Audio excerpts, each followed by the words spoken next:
Back on again. So we seem to have had some very lovely comments from our very lovely, yes. So we've agreed we're going to do it again. So here we are.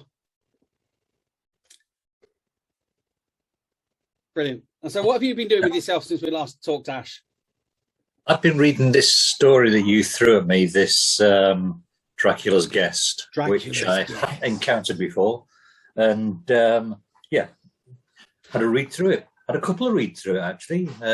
Yeah, once in text, and then I got some kind narrator on YouTube reading it to me whilst I was at the gym, which I think that for some reason it helps me focus a little bit more if I'm sort of like listening to it, or it means that I can sort of like ignore what I'm doing at the gym and concentrate on the story. So yeah, yes. Briefly interrupted my soiree into the Harry Potters. Well, that's part of what we're doing. So you never read Dracula's Guest before? That's great. No. Well, it's one that you're familiar with.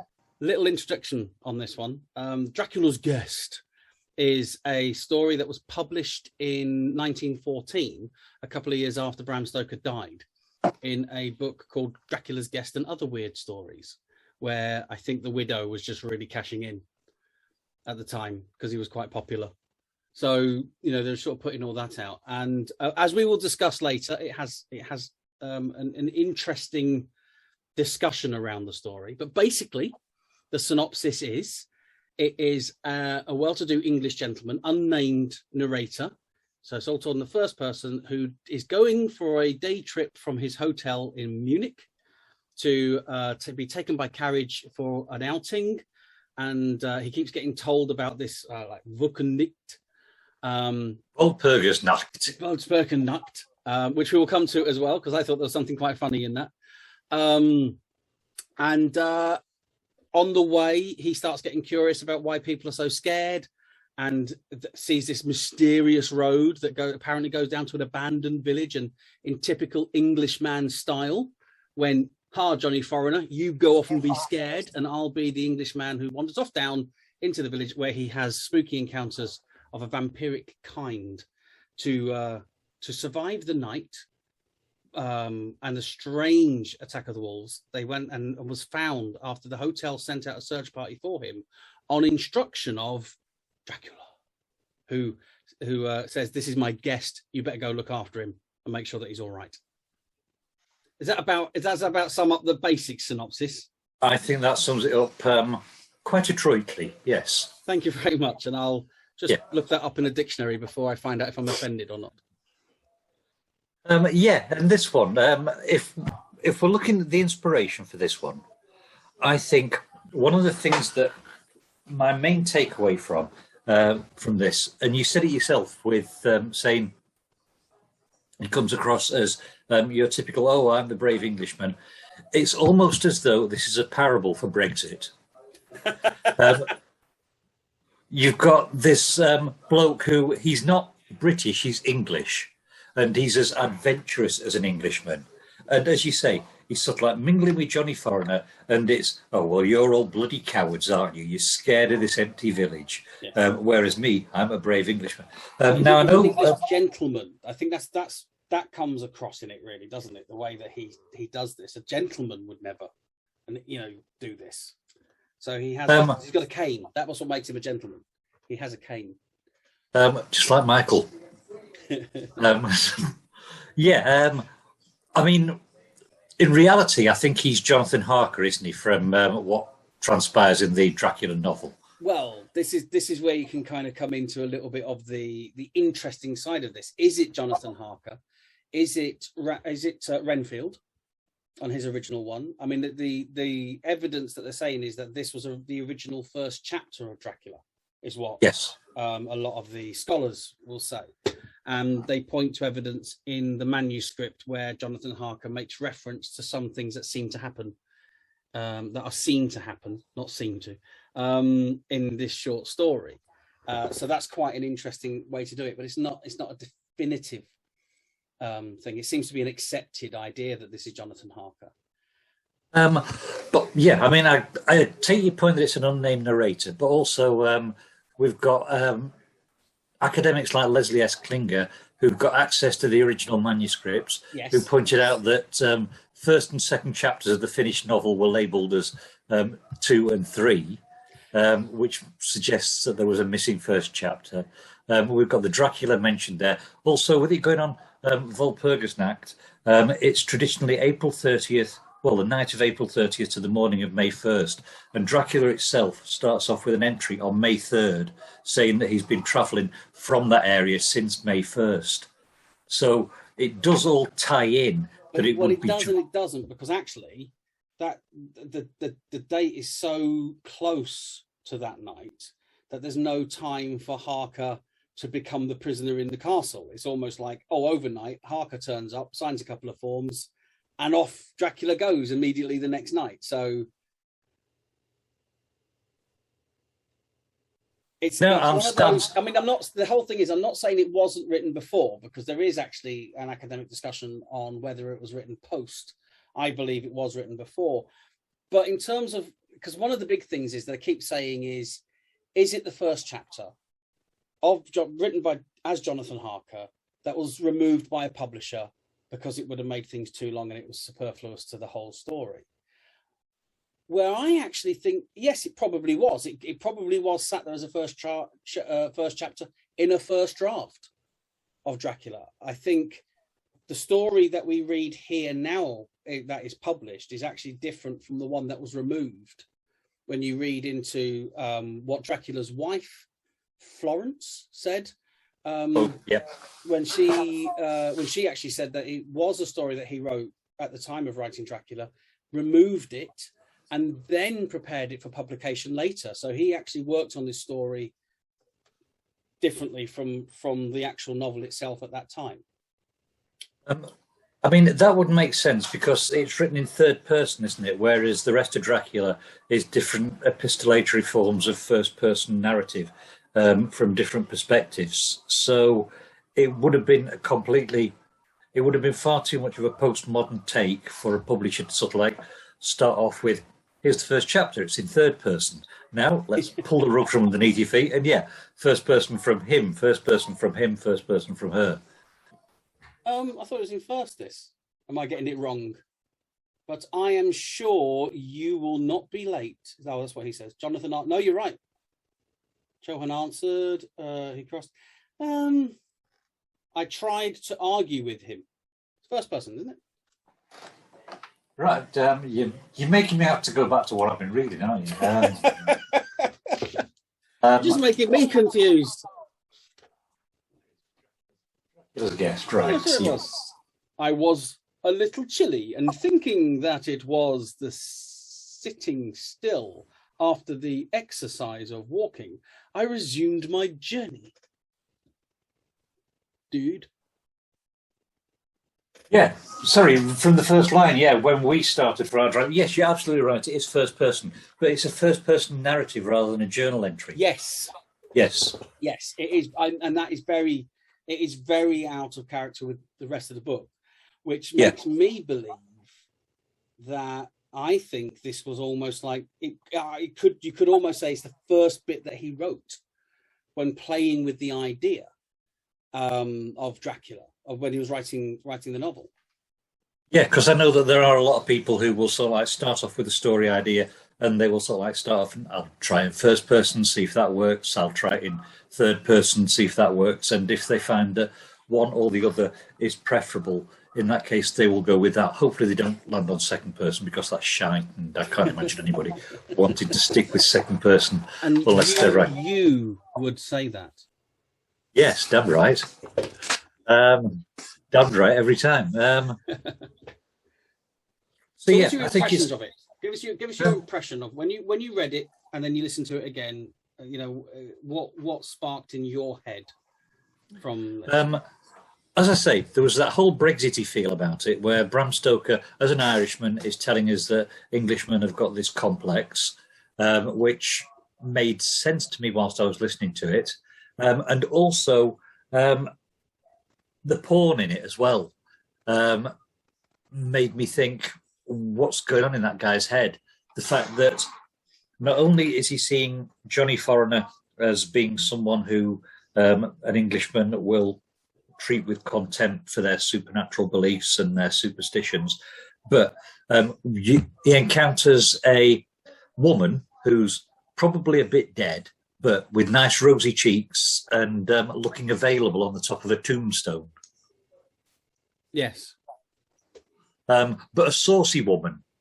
I mean, you're there sort of like thinking, well, she's dead, but, you know, I probably would. He does actually describe her as attractive, I think, doesn't he? He definitely labels her with that. Which, again, I don't know, is the horror meant to be that the dead are attractive, or is the horror meant to be that we are attracted to the dead? Well, I mean, that's the whole thing, wasn't it? The inscription on the back of the tomb, actually, was quite interesting. The dead move fast. Yeah, which I know they did in that, was it 28 Days Later? But I thought that spoiled it, because I like them when they're sort of like... Ooh. Yeah, I prefer them bumbling about. But, you know, Dracula has always had swift about him, hasn't he? He's able to move very quickly, faster than the wind, in that kind of way. I thought you were going to say faster than a speeding bullet. I thought you were confusing Dracula with Superman. And yes, they both wear capes, and they both have been played by blokes called Christopher, but that doesn't mean that they're the same. Yes, but one gets his power from the moon and the other one gets his power from the sun. There are parallels. Yeah. I suppose I should say spoiler alert, because, but as you've pointed out, it was written 100 years ago, so you've had time. People should be getting over themselves by now. Yeah. So do we think that the attack was from Dracula? You see, I don't know. I was first looking at it, it gets a little bit confusing at that point, because he sees the tomb, which is just not locked, that's been sat there for like 100 years, that all of a sudden gets struck by lightning on that night, right? And crumbles. And he hears her screaming, but then gets attacked by this not wolf thing that sat on his chest, licking at his throat. So I wasn't quite sure if either A, it was the woman in the crypt who's attacked him as a wolf to try and, because she's now burning, or is it that she attacked him and Dracula is now protecting him to make sure, because there is the tall, thin man that is seen on the road. So is Dracula actually in the area watching out for his guest? And he's the one that brought the lightning, because we know from the novel that Dracula can control the weather. So did he go, get off my bit? Because he does that in the book, doesn't he, with the three vampires, when he first walks in and tells them off for feeding on his prize. We're saying here that Dracula is a bit of a cock blocker then. Well, yeah, absolutely. Let's face it, he travels through hundreds of years just to stop this guy getting his rocks off. Yeah, with they're described as the three sisters. I mean, if they are sisters, in that case, yeah. But yeah, I got to admit, I didn't know whether we were looking at a werewolf attack. It did seem a little bit confused from that perspective. So if it was an original chapter, I can understand why it got pulled, because whilst it does add mood and atmosphere and that whole jingoistic, I'm a little Englander coming out here to show you foreigners how to do this and that, I do think it gets mired down in its own confusing area of, is it a werewolf? Is it Dracula? Is it this woman who's can become a wolf? Is it what the chuff is going on there? Which is what led me to think, is this a test piece? So I know I've done it myself in terms of sitting down and going, right, I have an idea, but I'm not sure exactly how it's going to go. And like you said, sometimes you'll do it in the different points of view.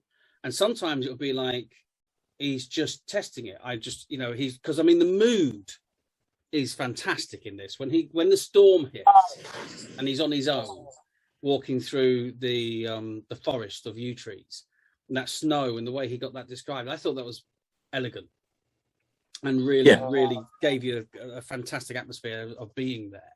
And sometimes I think you can get that kind of like a little bit like we said about Poe, when you have the stream of consciousness going on and you're going, right, what can I do with this? And where does this go? And how does that fit in? And then you get to the end of it. It's a nice piece, but it doesn't quite fit with everything else that you are doing from that point on. So, you know, it kind of was a first chapter, but also it was kind of like just a warm-up piece. You know, when you're an artist, you do sketches. When you're a writer, you kind of write these stories that have no real beginning, middle, and end. Sometimes they're just things that you're writing to get the fingers warmed up. Yeah, I mean, it's like with exercise. You don't run a marathon without sort of like doing your stretches first. You don't do any exercise regime without doing stretching exercises. So, yeah, it could be that what we're looking at here is a polished piece of stretching exercise. I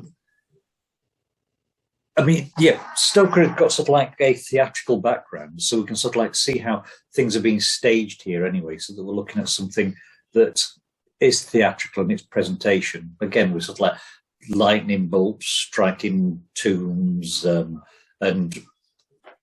attractive-looking dead women. Like, that shouldn't be a sentence, should it? Who is very similar to Lucy, to be honest. Yes, isn't she? I mean, that's what I'm saying. Is I don't think he'd finished the book when this one was actually pulled, because there are very striking similarities to things that actually pan out in Dracula. So either he was foreshadowing, or it was a test piece. He's gone, oh, I like that bit, I'll put that bit in. And yeah. Oh, I like that bit. Dead women that look sexy. Yeah. Really, not that we're suggesting really it's like that bit. I just read Florence is, Bram, you're coming down for your tea. Just a minute, I'm just going to read this bit again that I've written. Great. There is a suggestion that he was inspired by Le Fanu's Camilla. Yes, which I haven't read, and so I now want to seek that out. And yeah, the Dead Travel Fast, apparently that comes from the Fable of Lenore, which is the story about a woman who went shopping for fabric conditioner and and found some, was coming up roses afterwards as well. Lenore. Lenore, the fable is about a woman who comes back from the grave in a form that is like a vampire, but it's not actually named as a vampire. Right. So it's like an origin story of vampires in literature. Yeah, I think we could go with that. Although, I mean, when we chase vampires back, Polidori gave us a vampire. The vampire with a Y. Vampire. Vampyre, not with a Y at the front, because that would be really crap spelling. Vampire. So yeah, Polidori gave us that, and that came about apparently from the same night when Byron Shelley and Mary Shelley were all fannying around writing horror stories. That's right. So we'd got Polidori's vampire, which inspired things like Varney the Vampire, and have sort of like filled into that. But I think there are obviously vampire myths before that as well that Polidori was working from, because I don't think he had the imagination to come up with something that was so groundbreaking. Well, you're absolutely right. As you know, Ash, and I'm going to do a little plug here because we both do the Blackpool Horror Society, because we do encourage people to write horror as often as possible. And I was just staring over at my wonderful bookshelf, and I just realised I've got another book I haven't seen for a while. So I've got a box of books somewhere in a move. But I studied vampires quite a lot because of a role-playing game called Vampire the Masquerade. Really got into the whole thing of it. And there are vampire stories from all around the world, all over the place. You know, I mean, the werewolf story is the oldest written one. That's Mesopotamian. I think it's in the first ever written poem. They mention a werewolf in that. Oh God, I can't remember his name now. Anyway, there's a Mesopotamian king that used to turn into a wolf because he wanted to be ruler of everything, including the beasts. And but when you look at all of the vampire mythology around the place, they don't all drink blood. If you go to the eastern side of things, the Chinese vampires are more succubus. They are devourers of the soul, and they will take your spirit out of you rather than your blood. But the one common factor in every single vampire myth across the entirety of the world is their aversion to garlic. They all have different ways of killing them.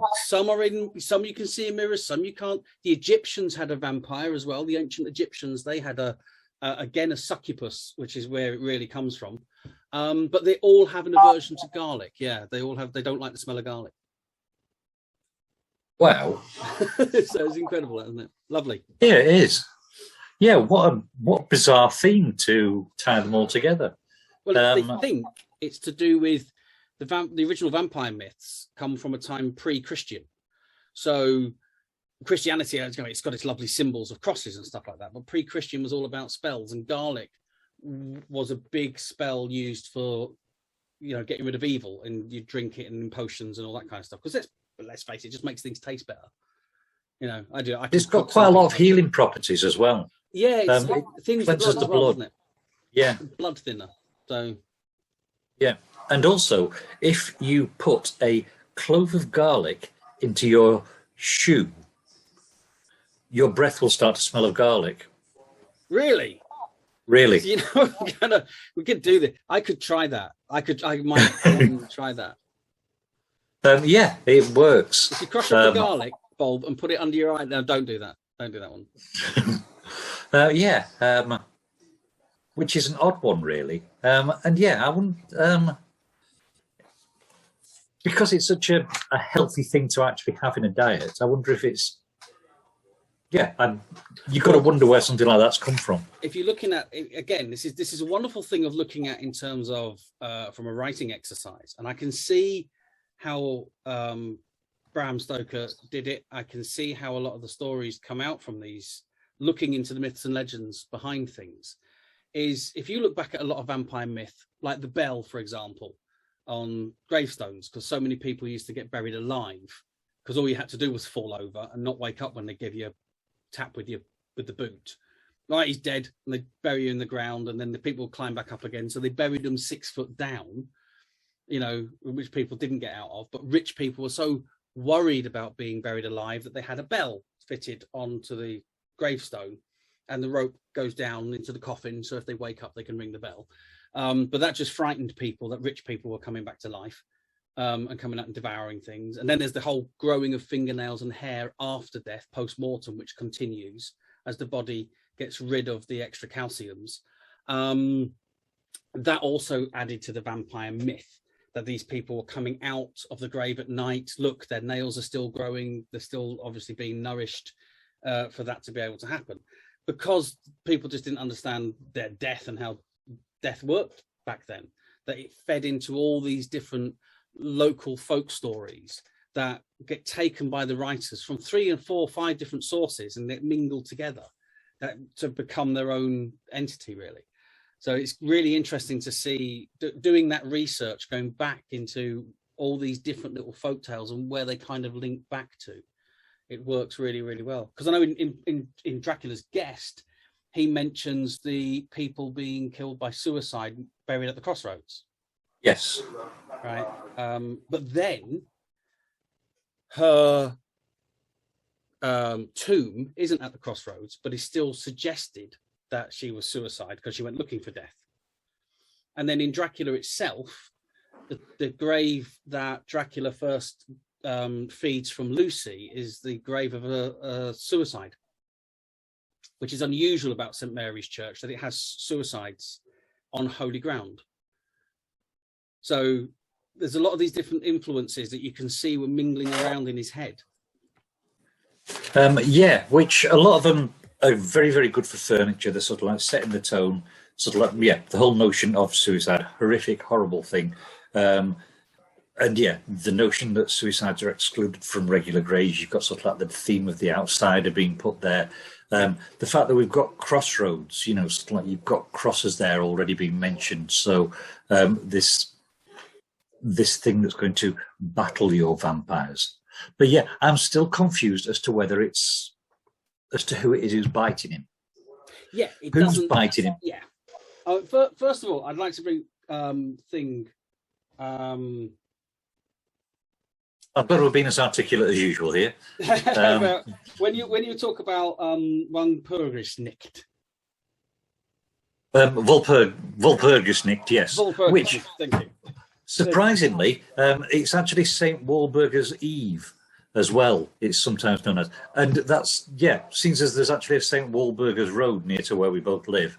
I just didn't realise that. But yeah, sorry. Well, it's a really interesting part of. There's a bit in it where he goes, "Here, a thought struck me, which came under almost mysterious circumstances and with a terrible shock. This is Walpurgisnacht." And I was like, when I first read that, I thought it's not really that far removed from the German, is it? You just suddenly gone, "Oh my God, you mean it's that?"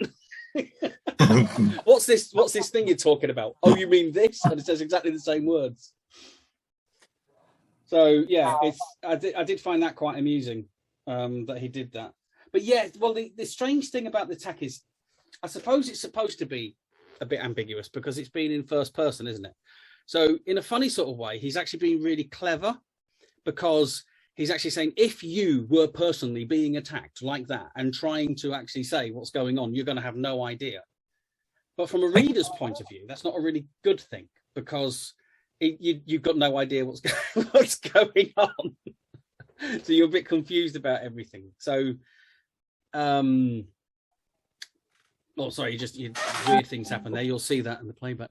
So yeah, it's like he doesn't know. And so as a reader, and being as it's first person, you are in exactly the same boat that the narrator is in. As in, you've got no idea. The only reason you know it was a wolf is because you hear them talking about it being a wolf. And the only reason you know that it was going for the throat. And everyone, but it's one of those weird ones because they're saying you're covered in blood, but there's no wound. But there's obviously something wrong with his throat. So it's one of those kind of like, you're not really sure what's going on at all in those kind of things. But it does build to the confusion that the character itself would have had. So as from a mind styling point of view, it's actually a really good exercise in that, in what he's done. Yeah, I agree with what you're saying there. I don't think this is my favourite bit of Bram Stoker that I've ever read. I enjoyed Dracula. Lair of the White Worm is a lot of fun. But this one just seems to be missing the essential elements. I think he's done a story called The Judge's House as well, which is a wonderful horror story. I'm fairly sure it was Bram Stoker, about a guy who spends some time in a house that's haunted by the spirit of a judge who... shit, that scared me. I should not be talking about creepy things and then having noises like that.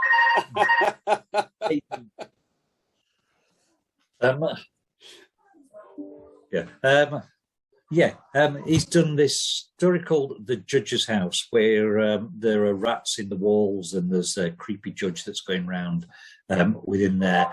And yeah, it's got a lot more mood, a lot more focus, and seems a lot more complete. Whereas this one, it was almost as though he rushed through to the end and then said, "Oh, and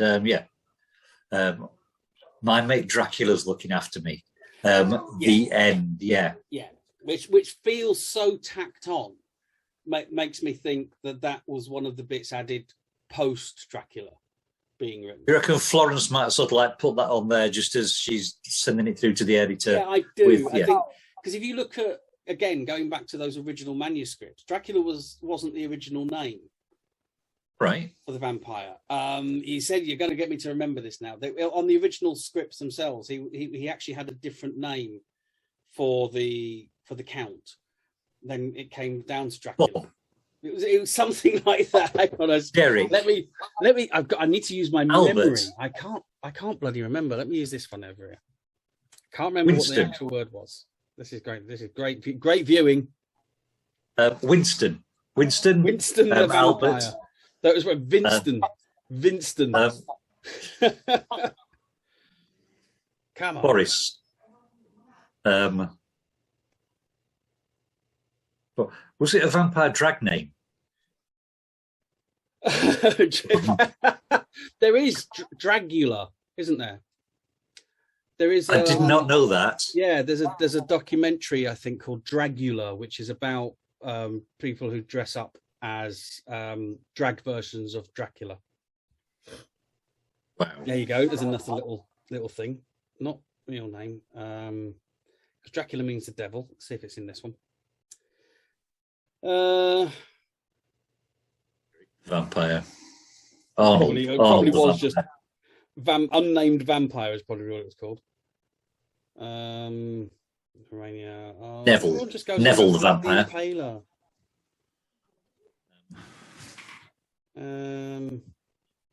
Background. Joachim. I can't remember what it was. Joachim the vampire. Walt Whitman. No.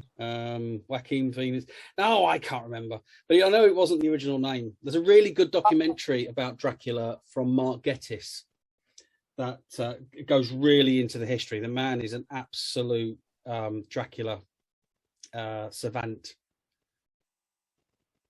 I mean that in a good way. I mean, there was the hand gesture there, which could have looked sort of like Mark Gatiss. Yeah. No, I love Mark Gatiss. I think he's great. Yeah, so do I. I think he's brilliant. Yeah, very, very talented writer. No, it's not coming up there. I'll have to, if I find it, I'll let you know next on the as I'll look it up, because I never thought I'd be mentioning it actually, but he did have a different name to start with, which makes me feel that it's tacked on because it was quite late on that he changed the name. Yeah. I think we've got, I mean, you mentioned Vlad the Impaler there. I know that you can actually visit his castle. Apparently you can stay there overnight. It's a tourist resort, yes. But the one you want, the actual one you want, which they used. Did you watch the BBC adaptation of Dracula that was done by Gatiss and... No, I didn't. It's over on Netflix at the moment, and I keep promising myself I will sit down. But very weird. But the castle they use as Dracula's castle in that one is actually the castle that was originally filmed in Nosferatu. Right. And that's a creepy building, that one. Yeah, that is a castle right on the top of a mountain.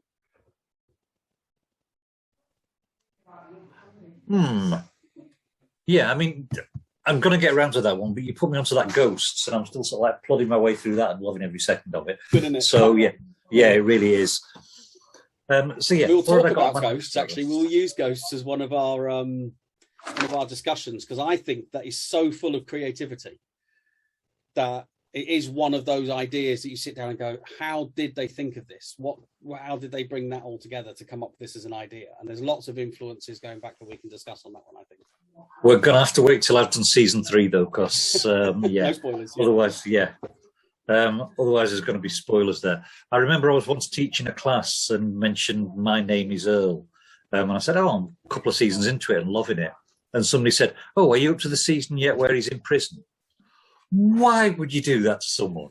No. Why would you throw a spoiler like that at someone? It was just so frustrating. Camilla Lefanu, The Dead Travel Fast, which was from Lenore, which is one of the reasons why sales of that particular FabCon have gone downhill.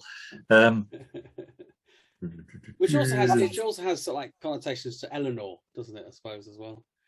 Yeah, because there were different sort of like different ballads and fables of Lenore with different spellings and Eleanor, and I don't know if we've gone down the Eloise track yet, but it's a brilliant song, isn't it? Oh, Mission. Sorry, Eloise by the Mission. No, sang it. No, right. Okay, that's pop culture there. Yep, it wasn't the Cheeky Girls, I'll tell you that.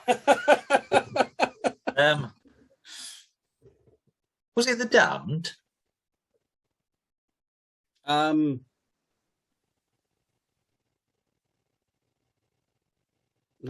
hang on. Throw these tangents at me and expect me to remember things at my age. No, you know about music. I do know about music. But, I know nothing about music. Hang on, Eloise. I haven't really got a chance of spelling that.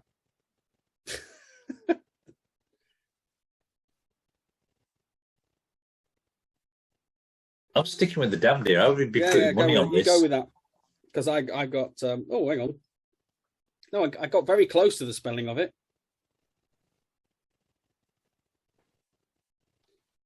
And I put in the damned as well. Yes, that's that one. Shut the Every front night door. I'm there. I'm always there. Yeah. Yeah. All right. I'm quite pleased with myself for getting that part right. You should be pleased with yourself, because I'm going to go and beat myself with an Amazon piece of hi-fi equipment until I've heard that track about 100 times now before going to bed. Yeah, it's one that you can't actually. It's wonderful anyway, that one. Yeah. Well, I'll tell you, you can get me back for me calling you out on it being a first person. How's that? Call it 1-1 tonight. No, you're absolutely right to call me out on that. That was complete mistake on my part. But yeah, it wasn't a journal. It wasn't a pistol. No. It's very stylistically, it completely doesn't fit as well. So. Yeah. So would you recommend this one then as a story? If somebody sort of like said, "Oh, I'm thinking of reading a little bit of Bram Stoker because I've heard nice things about this Dracula story, but I don't know whether I want to commit to a full novel." No, I wouldn't. I think this you get a lot more out of this story having read Dracula than the other way around. I think if you don't know anything and all you know is the Universal Pictures version of Dracula, which is great, don't get me wrong, but isn't the book, I think you'll miss why it's connected. The Dracula bit at the end will just make you go, huh? You won't get the nuance of the Thin Man, because that's what makes me think about it being a test piece, because he shoos away Johnny Foreigner. Go away, you German coward. Go on, up there. I'm going to go off to here and be British and all that stuff with my English blood. And he sees the tall, thin man that scares the horses and causes the cart to get completely smashed to pieces, and then the guy drags the cart back to the hotel, and that man is never mentioned again in the entire story. And it's only that you read Dracula that you get an idea that could be Dracula or Slenderman. Or predates Slenderman a little bit. Slenderman's great, so I think no. If I don't think you can actually read any of the Bram Stoker stuff to prepare you for Dracula. I think Dracula stands out as a piece of creative writing very much on its own. The fact it's so many journals. So it goes back to an older style of writing at that time when he wrote it. I mean, when was that came out? 1890 something or other. Yeah, 1898, I'm going to guess that. So it's still Victorian, So at that time, they'd moved away from journals. Prior to that, journal writing or fake journal writing was, go back 80 years. Fake journal writing is what a novel used to be. And then, especially an English novel. So he kind of went back to a more English tradition of novel writing, but then brought it together with a load of different journals to give different perspectives on the same scene. And you have to make those connections between each other. And I think that's what makes Dracula brilliant, is the way it's written and the way it's put together. There are some people don't like it because they're expecting to pick up Anne Rice's Interview with a Vampire and expect this story to start here and end here and have all these kind of wonderful prose in between, where actually he cleverly gets the characters, and whose journal you're reading, because he actually changes the tone and the language a little bit for each of the characters. And I think that's really clever. So I don't think you can prepare to read. I think you need to, if you're going to introduce into Bram Stoker, read Dracula first and then go out and branch out and read his other stuff, because then you'll appreciate it. Yeah, and I think you're absolutely right. I think what he does in Dracula is so innovative in the fact that we've got a series of different first-person narrators who are telling the same story from different perspectives. And that's something that we rarely get a chance to see nowadays. Yeah. And I think I'm on the verge of sneezing. I'll cover. So, and that's why it's been such an odd film to make. If you make a film adaptation of it. I mean, the Universal Pictures one, 1931, came from the stage play that someone had done. And they basically just got the core story out and some choice scenes and put it together as a narrative. And when you look at Bram Stoker's Dracula from Francis Ford Coppola, 1991, that gets as close as I think you can get to the book, even though it does change a few things. And it kind of, they all get rid of Whitby, which is really annoying. They all turn it into London or whatever, where it's actually it's really nice that it's used as a setting in the book. But because of the way it's done, I think it would make a really good series if you made the series as a series of journals from each character's point of view telling the story, rather than trying to constantly cross over as the story is progressing. That's a damn good idea, actually. I mean, I suppose vampires had been done quite a lot following Dracula. A lot of people jumping on the bandwagon. Then we saw it in the 70s. But I think vampires were at their best with Buffy. Well, vampires ruled the 90s, and Buffy was one of the reasons for that. Yeah, definitely. That takes a lot of, I mean, a lot of her vampires, that came from the whole, say, Vampire the Masquerade, which I've mentioned, which leans heavily on Anne Rice, and the things like The Lost Boys were films that came out, which were all, in the 80s, they definitely started playing more with the vampire mythology than they did prior to that. Going all the way through the 60s and even into the 70s, you didn't really have much go away from it. You know, there was Christopher Lee's Dracula. They're all versions of Dracula. It's Dracula in a modern setting. It's Dracula here. Dracula dominated the idea of what a vampire was up until the 1980s, I think. And then it went out and moved out from there. I think they did even have Buffy fighting Dracula in one episode. There is, yeah, and he's he's quite a powerful vampire in it. I think that's season 2. Nope, I'm thinking Riley's in it, I think. So it must be somewhere around season 4 or 5. Right. I think it's episode 1 of season 5, just because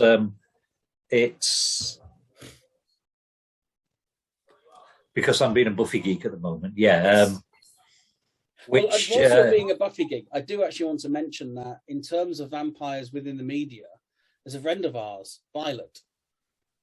And yes, she's written a fantastic book about the history of vampires through media. Yeah, damn right. Which makes us look like a pair of know-nothing twats, as we're sort of like here. Yeah. I can't pick it up because I haven't got a copy. Sorry, B. But again, we will. I will. In one of these future ones, in the comments below, we'll put a link into looking at that book, because it is a very, very well-researched book, and she's an excellent writer, very engaging when she's talking about history, so well worth it.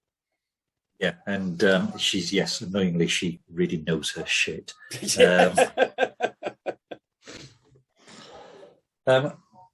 Colin, any final thoughts on Dracula's Guest?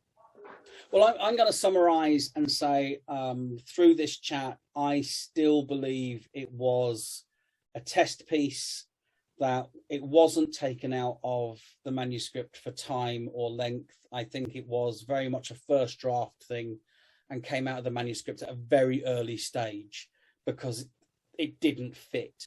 And I think it was one of the very early pieces he wrote when playing with the idea, so that that's why it has that kind of, it doesn't quite have that spark yet, because he hasn't really fully formulated how the story is going to work. And I think that does come across in this. His prose are magnificent.